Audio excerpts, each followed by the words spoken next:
The glass milk bottles clinked softly as they landed on the porch, still cold from the morning delivery. Somewhere down the street, the chime of an ice cream truck echoed off the sidewalks, while a boy tugged a red radio flyer wagon past a row of unlocked doors. The rotary phone rang with a heavy thud from the wall, its cord bouncing as someone rushed to answer. You could smell fresh-cut grass from across the fence and hear a neighbor's screen door slam shut after returning a borrowed cup of sugar. The 1940s and 1950s were not just decades. They were a feeling. Everything was heavier, louder, and warmer. Windshield wipers squeaked, engines growled, shoes clicked against linoleum floors. Coke came from glass bottles and was pulled from a humming vending machine for just 5 cents.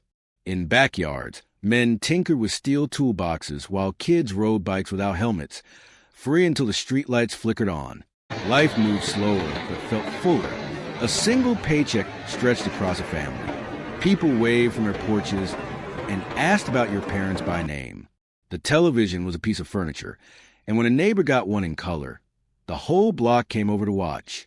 It was a time of handwritten postcards, party line telephones, and casseroles waiting on every doorstep. You did not just live in the 1940s and 1950s.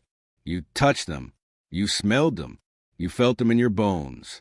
And somewhere deep down, a part of you still remembers. You could leave your front door unlocked all day, and no one thought twice about it. Trust was not a luxury, it was a way of life. Neighbors watched each other's homes without being asked.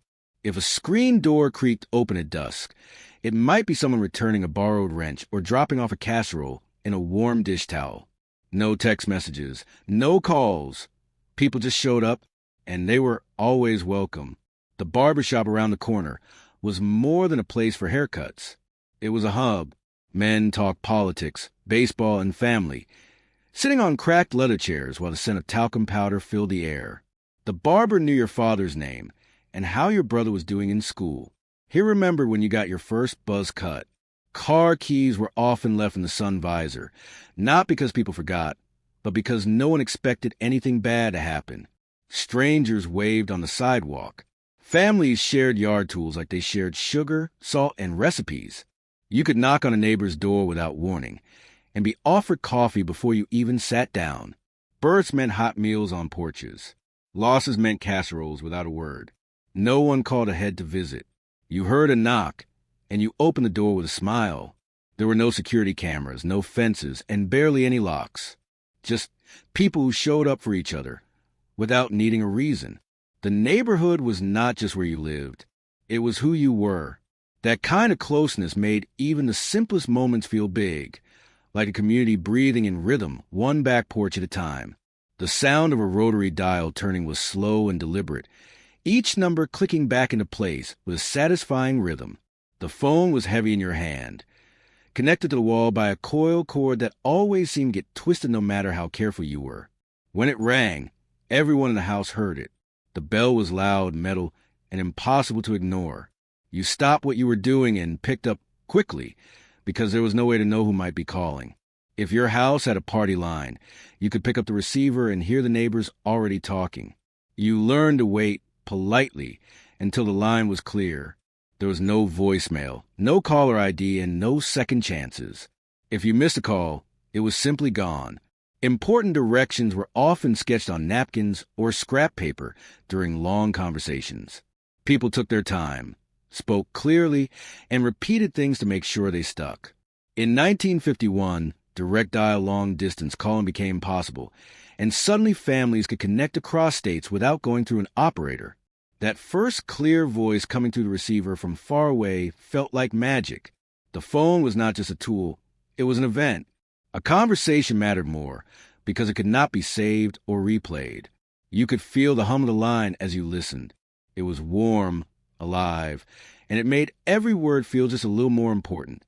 The television did not just sit in the corner. It stood proudly in the living room like a piece of polished furniture. The frame was made of wood, often with sliding doors that covered the screen when it was not in use. When someone on your street got a color television, word spread quickly, and neighbors came over just to see the difference. Faces looked pink instead of gray, and the sky finally appeared blue. It was not just entertainment. It felt like stepping into the future. Every show had its time slot, and when it ended, that was it. There were no reruns on demand, no second chances. You adjusted the rooftop antenna yourself, carefully turning the metal frame until the static faded and the picture cleared. It was a process, and one worth doing just to watch I Love Lucy without fuzz. Late at night, the screen did not loop advertisements. It signed off with the national anthem, followed by a sudden test pattern or silence. Even the meals looked futuristic. TV dinners came in foil trays, each section holding something warm and familiar: mashed potatoes, peas, Salisbury steak. You peeled back the metal like, opening a gift, then watched it heat under a glowing oven coil. The smell drifted out long before the timer rang. When the first nationwide live broadcast aired in 1951, it felt like the whole country was stitched together. Millions watched the same moment at the same time. That kind of togetherness made everything feel bigger. The future was not fast or overwhelming. It was slow, sturdy, and just a little bit magical. On Sunday mornings, the soft hum of gospel music drifted from open windows, mixing with the smell of breakfast and sunshine on the porch. Radio sat on kitchen counters, their wooden bodies warm to the touch, glowing with soft orange light as voices filled the house. The songs were slow, heartfelt, and full of soul. They made people pause and listen. During the week, the streets had their own rhythm. Somewhere in the distance, you could hear the familiar chimes of an ice cream truck, growing louder as it turned the corner. Children grabbed coins from glass jars and ran barefoot down the driveway, shouting to hold the truck just one more minute. The bell was not just a sound. It was a signal that joy was near. Jukeboxes sat in diners and soda shops, glowing with rainbow lights behind curved glass. You flipped through the plastic cards and pushed the metal buttons with a satisfying click. The music that came out was rich and full, with a beat that made people sway even while sipping root beer floats. In 1954, Elvis Presley's voice hit the airwaves for the first time, and everything changed. His sound was electric, raw, and alive. By 1957, American Bandstand brought that same energy into every living room, making teenagers dance in front of televisions across the country. The streets were never quiet. They pulsed with music, memories, and the kind of sound that stayed with you long after it faded. Stepping into a diner in the 1940s or 1950s felt like entering a world that smelled like sizzling bacon, warm toast, and strong black coffee. The booths were lined with red vinyl, sticky from summer heat and years of use. The counters stretched long and smooth, framed by round stools that spun slowly as you waited your turn. Behind the counter, waitresses in crisp uniforms knew your name, your favorite sandwich, and how you like your eggs.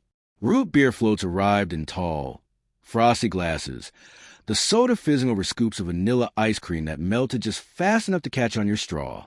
Grilled cheese sandwiches came out hot, buttery, and pressed until the edges turned golden brown. It was comfort food, made fast but with care, and it always came with a smile. Soda fountains were more than places to grab a drink. They were neighborhood hangouts. Teenagers met there after school, sipping cherry cokes and sharing fries under the soft buzz of neon signs. There was always music in the background, coins dropping into the jukebox, and the quiet hum of a milkshake blender working in rhythm. Even fast food felt personal.